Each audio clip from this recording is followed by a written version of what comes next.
સુરતમાં લૂંટ વિથ મર્ડરની ઘટના સામે આવી છે। મોબાઈલ માટે યુવકની હત્યા કરી નાખવામાં આવી। કેમ નજીક કન્યાસી ગામમાં આ ઘટના બની। માત્ર 2500 રૂપિયાનો આ મોબાઈલ લૂંટવા માટે ચપ્પુના ઘા ઝીકી યુવકને પતાવી દેવામાં આવ્યો। લૂંટ વિથ મર્ડરની ઘટનાને અંજામ આપી 3 લોકો ફરાર થયા। કેમ પોલીસે લૂંટ વિથ મર્ડરનો ગુનો નોંધી આરોપીની શોધખોળ હાથ ધરી છે। લૂંટારૂ આવેલા જેમણે સ્ટેબિંગ કરી અને 2 મોબાઈલ લૂંટી ગયેલા છે અને આ દરમિયાન સ્ટેબિંગ દરમિયાન પછી પાછળથી જ્યારે હોસ્પિટલાઇઝ કરેલા ત્યારે એક વિનોદ પિહાણ કરીને એક મરણજના જે છે એનું મરણ થઈ ગયેલ છે।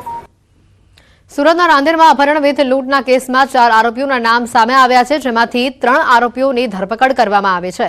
ગાડીમાં આવેલા 4 શખ્સોએ એક યુવકનું અપહરણ કરી તેની પાસેથી 18,000 રોકડ તેમજ 32,071 USDTની લૂંટ ચલાવી હતી।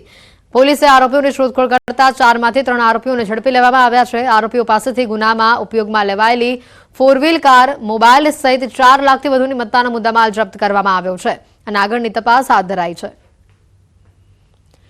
યુવકનું અપહરણ કરવામાં આવ્યું હતું। 4 શખ્સોએ યુવકનું અપહરણ કરી લૂંટ ચલાવી હતી, જે ઘટનાના દ્રશ્યો સામે આવ્યા હતા। અપહરણ કરીને તેની પાસેથી 18,000 રોકડા તેમજ 32,071 USDTની લૂંટ ચલાવવામાં આવી। પોલીસે આરોપીઓની શોધખોળ કરતા 4માંથી 3 આરોપીઓને ઝડપી લેવામાં આવ્યા છે। આ 3 અલગ અલગ દ્રશ્યો બતાવવામાં આવી રહ્યા છે। સુરતમાં સામાજિક તત્વો બેફામ બન્યા હોય તે પ્રકારના દ્રશ્યો છે। મોબાઈલની લૂંટ માટે 2500 રૂપિયાના મોબાઈલની લૂંટ માટે હત્યાનો અંજામ આપવામાં આવ્યો, તો બીજી બાજુના દ્રશ્યો બતાવવામાં આવી રહ્યા છે, જેમાં સુરતમાં યુવકનું અપહરણ કરીને લૂંટ ચલાવવામાં આવી અને પેટ્રોલ પંપ પર લૂંટ થઈ હોવાના આ દ્રશ્યો સામે આવ્યા છે। સુરતમાં સામાજિક તત્વો બેફામ બનતા પોલીસની કામગીરી પર અનેક સવાલો ઉભા થઈ રહ્યા છે।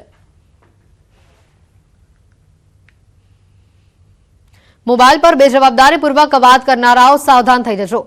મોબાઈલમાં મશગુલ બની વાતો કરતા તમામ લોકો માટે ચેતવણીરૂપ કિસ્સો અહીંયા સામે આવ્યો છે। કચ્છના ભુજમાં આ કિસ્સો સામે આવ્યો છે। ભુજમાં મંદિર પાસે કચરો વીણતી યુવતી મોબાઈલમાં વાત કરતી હતી અને આ દરમિયાન 22 વર્ષીય કાજલે એકાએક પોતાનું સંતુલન ગુમાવ્યું અને અવાવરૂ કૂવામાં ખાબકતા તેનું કરુણ મોત થયું છે અને જેના કારણે ચકચાર મચી જવા પામી છે।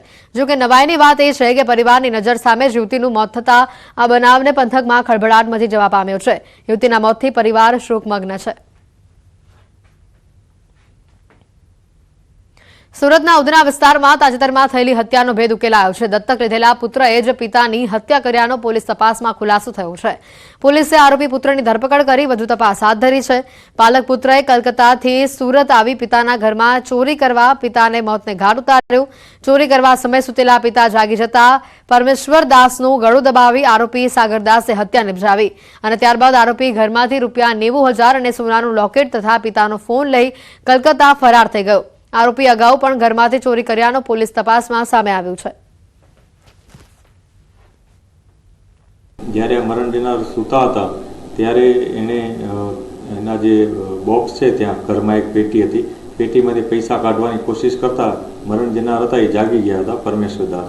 ત્યારે એને પરમેશ્વરદાસને જાગી જતા એને એનું ગળો ટૂંકો આપી દીધો હતો અને એમાંથી 90,000 રૂપિયા જે બોક્સમાં હતા, એક લોકેટ અને આ જે પરમેશ્વરદાસ છે એનો મોબાઈલ પણ લઈને પોતે જતો રહ્યો હતો।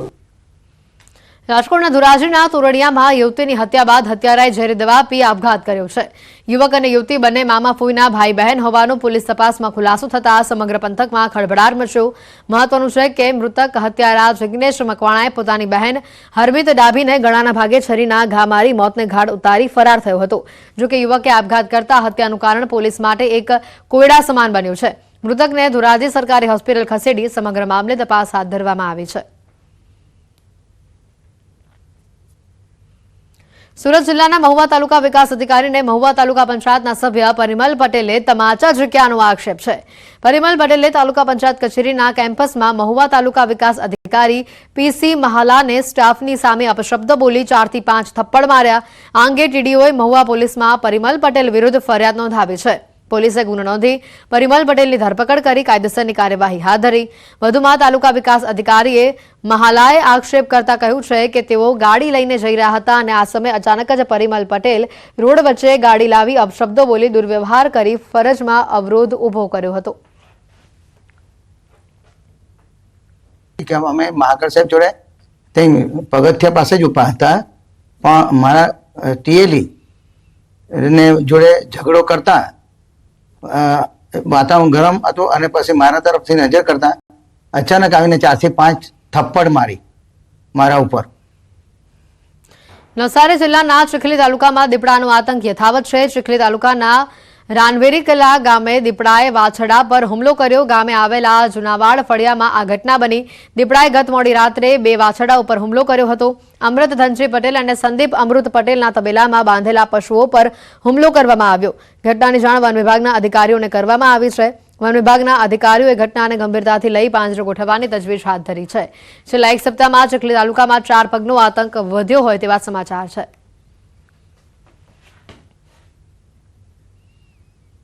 બુલેટિનમાં અત્યારે ફક્ત આટલું જ. રજા આપશો. નમસ્કાર.